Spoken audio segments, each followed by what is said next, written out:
खबर आप तक पहुंचाते हैं। आपको बता दें कि राजधानी देहरादून में धामी कैबिनेट की बैठक संपन्न हो गई है। सीएम धामी की अध्यक्षता में यह बैठक संपन्न हुई है।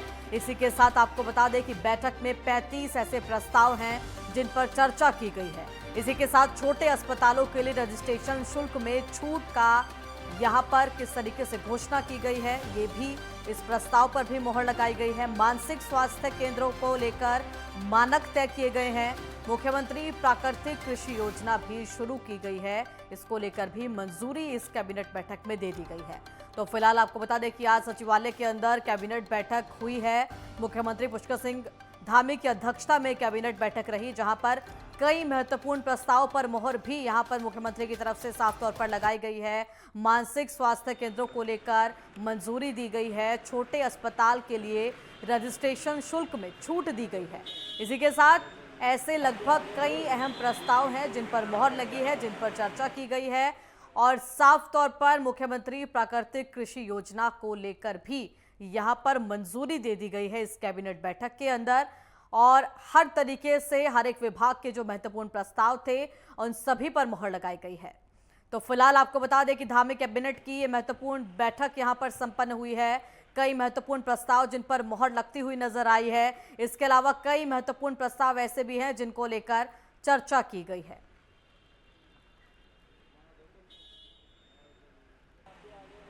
तो फिलहाल सीएम धामी की अध्यक्षता में कैबिनेट की बैठक संपन्न हुई, जहां पर सभी कैबिनेट मंत्री उपस्थित रहे और इसी के साथ कई महत्वपूर्ण प्रस्ताव जिनको लेकर चर्चा की गई है, जिनमें से ऐसे कई फैसले हैं जिन पर मोहर लगाई गई है। मंजूरी यहां पर कैबिनेट की तरफ से साफ तौर पर दे दी गई है।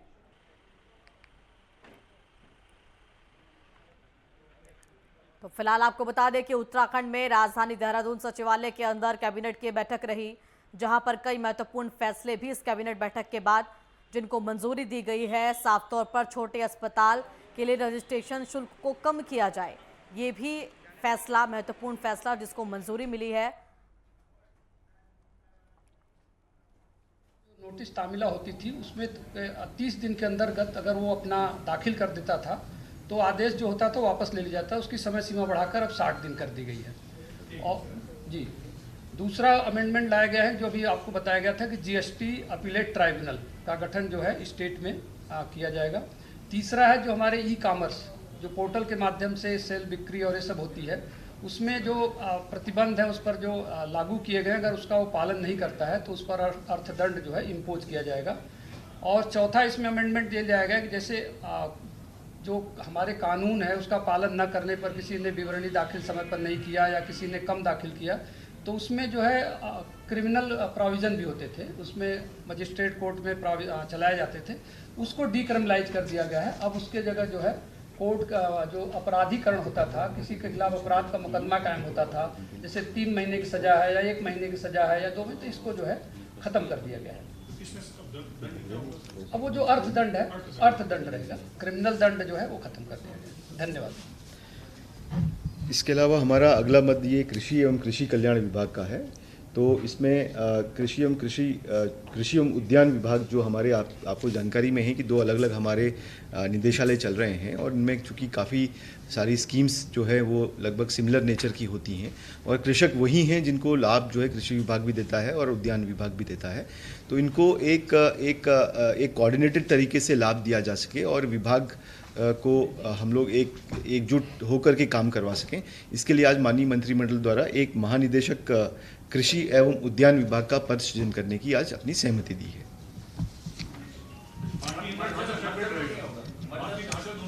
बाकी ढांचा सेपरेट रहेगा, लेकिन ऊपर से एक कोऑर्डिनेशन करने के लिए एक महानिदेशक कृषि एवं उद्यान विभाग का पद रहेगा उसमें। ये महानिदेशक का पद किस रैंक का होगा? ये अपर सचिव स्तर के अधिकारी हैं। ये इसके अलावा एक हमारा आज एक अध्यादेश लाने के बारे में भी आज माननीय मंत्रिमंडल द्वारा सहमति दी गई, जो कि उत्तराखंड भूमि पर अतिक्रमण निषेध अध्यादेश 2023 लाया जा रहा है, जिस पे आज माननीय मंत्रिमंडल द्वारा सहमति दी गई। जिस उत्तराखंड भूमि पर अतिक्रमण निषेध अध्यादेश 2023, इसमें जैसे कि आपकी जानकारी में है ही कि कई बार ये इस तरह की शिकायतें संज्ञान में आती हैं कि सरकारी भूमि पे अतिक्रमण हो रहा है और इस पे एक प्रभावी अंकुश लगाने के लिए और भूमि का उचित प्रबंधन हो सके, इसके लिए ये अध्यादेश लाया जा रहा है, ताकि जो हमारी राजकीय भूमि है वो सुरक्षित रह सके, वो राजकीय भूमि हमारी जो है सुरक्षित रह सके और उसका जो जनता के जो सामुदायिक उपयोग है उसी में उसका उपयोग हो सके। तो उसके लिए इस तरह का अध्यादेश लाया जा रहा है। इसका जो विस्तृत विवरण है वो पृथक से राजस्व विभाग द्वारा अवेलेबल करा दिया जाएगा। इसमें एक अगला जो हमारा अंतिम मद है, ये श्रम विभाग की तरफ से ये मद है। हमारी जो महिला कार्मिक हैं जो कि कारखाना जो कि विभिन्न इंडस्ट्रीज़ में काम करती हैं, उसमें कारखाना अधिनियम 1948 में उनको कतिपय रिलैक्सेशन दिए गए हैं, जिसमें वो रात 7 बजे से लेकर के सुबह 6 बजे तक कार्य करने की जो छूट दी गई है, उसमें कतिपय संशोधन लेकर के आए हैं, ताकि उनकी जो सुरक्षा की व्यवस्था है वो और अधिक समुचित हो सके। इसमें ये व्यवस्था की जा रही है कि जो उनके जो रात्रिपाली में जहाँ वो काम कर रही हैं या उनका परिवहन हो रहा है, परिवहन जो सुविधा वो उपयोग कर रही हैं, उसमें कैमरे, GPS और पैनिक बटन आदि की व्यवस्था करना उसमें अनिवार्य होगा। और जो ड्राइवर और कंडक्टर जो कंडक्टर हैं, उनका पुलिस सत्यापन किया जाना भी अनिवार्य होगा। और जो महिला कार्मिक हैं उनमें न्यूनतम 20 कार्मिक होना उन फैक्ट्रीज में अनिवार्य होगा। तो ये संशोधन आज इसमें प्रस्तावित किए गए। धन्यवाद। वो नहीं, 20 होने चाहिए। धन्यवाद। तो कैबिनेट की बैठक में ये महत्वपूर्ण फैसले लिए गए हैं, जिनकी जानकारी यहां पर दी गई है। साफ तौर पर ऐसे कई महत्वपूर्ण फैसले जो महिला सशक्तिकरण, महिला सुरक्षा को लेकर भी राज्य में मंजूर कर लिए गए हैं। मंजूरी इस कैबिनेट बैठक में दी गई है। कृषि के क्षेत्र में भी प्राकृतिक खेती को किस तरीके से बढ़ाया जाए, इसको लेकर यहां पर कई महत्वपूर्ण प्रस्ताव, जिन पर यहां पर मोहर लगा दी गई है। साफ तौर पर जिनको मंजूरी मिली है, स्वास्थ्य के क्षेत्र में बात की जाए तो छोटे अस्पतालों का रजिस्ट्रेशन शुल्क कम रखा जाए। इसी के साथ जो मानसिक स्तर को लेकर, मानसिक समस्याओं को लेकर जितने भी स्वास्थ्य केंद्र हैं उनकी संख्या बढ़ाई जाए। ये सभी प्रस्ताव आज कैबिनेट की बैठक में साफ तौर पर मंजूर कर लिए गए हैं। यानी कि स्वास्थ्य, शिक्षा और सुरक्षा, इन सभी को लेकर कहीं ना कहीं हर एक विभाग से जो महत्वपूर्ण प्रस्ताव हैं वो पारित हुए हैं। तो धामी कैबिनेट की तरफ से महत्वपूर्ण फैसले यहां पर लिए गए हैं। इसी के साथ जानकारी यहां पर दी गई है किस तरीके से इस कैबिनेट बैठक में जिन प्रस्ताव पर लंबे समय से मांग थी, उन पर मोहर लगने की, उन सभी पर चर्चा की गई और इसके बाद उनको मंजूर यहां पर कर लिया गया है। 35 ऐसे प्रस्ताव हैं लगभग जिन पर मोहर लगाई गई है, साफ तौर पर जिनको मंजूरी मिली है, जो स्वास्थ्य से संबंधित हैं, शिक्षा से संबंधित हैं, महिला सुरक्षा से संबंधित है। और इसी के साथ राज्य के अंदर खेती किसानी को किस तरीके से बढ़ावा दिया जाए, यानी कि किसानों के हित को लेकर भी इस कैबिनेट बैठक में कई महत्वपूर्ण जो प्रस्ताव हैं उनकी मंजूरी यहां पर मिल गई है।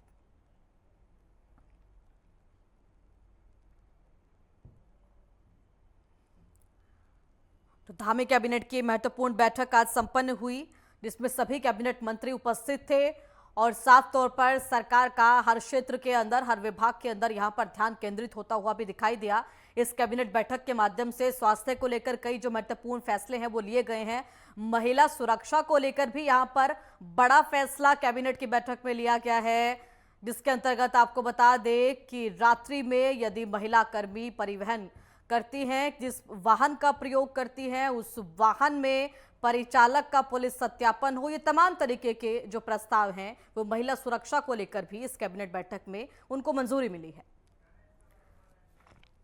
ज्यादा जानकारी के साथ संवाददाता ज्ञानेंद्र तिवारी मेरे साथ इस समय फोन लाइन पर जुड़ गए हैं। ज्ञानेंद्र, क्या कुछ महत्वपूर्ण फैसले हैं? अगर मुख्य तौर पर बात की जाए इन 35 प्रस्ताव में से, तो मुख्य तौर पर ऐसे कौन से प्रस्ताव हैं जिनकी जरूरत थी फिलहाल उनको मंजूरी मिलने की और इस कैबिनेट बैठक के माध्यम से वो मंजूरी दी गई?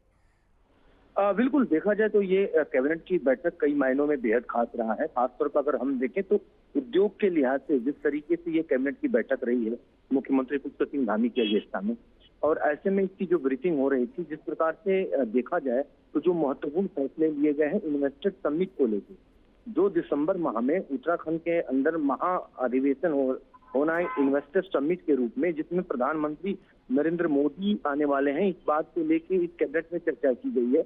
और ऐसे में इस इन्वेस्टर्स समिट में तकरीबन 70,000 करोड़ रुपए के निवेश की जो संभावना है, ये लक्ष्य लेके सरकार चलेगी, जो कि जैसा कि जानकारी जो उद्योग सचिव हैं उनकी तरफ से दिया गया है।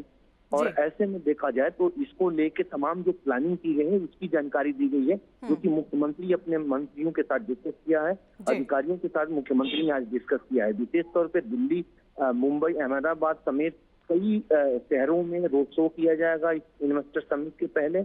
और ऐसे में इस इन्वेस्टर समिट को और व्यापक बनाने के लिए देश के बाहर भी, दूसरे देशों में भी इसको लेके बैठकें की जाएंगी। और ऐसे में विशेष तौर पे इस पे फोकस जो है अभी से शुरू किया जाएगा और अभी से इसमें काम करना शुरू होगा। प्रधानमंत्री आने वाले हैं इस इन्वेस्टर समिट में, जो कि काशीपुर, रुद्रपुर, जो कि उधम सिंह नगर जिले का हिस्सा है, वहाँ किया जाना है।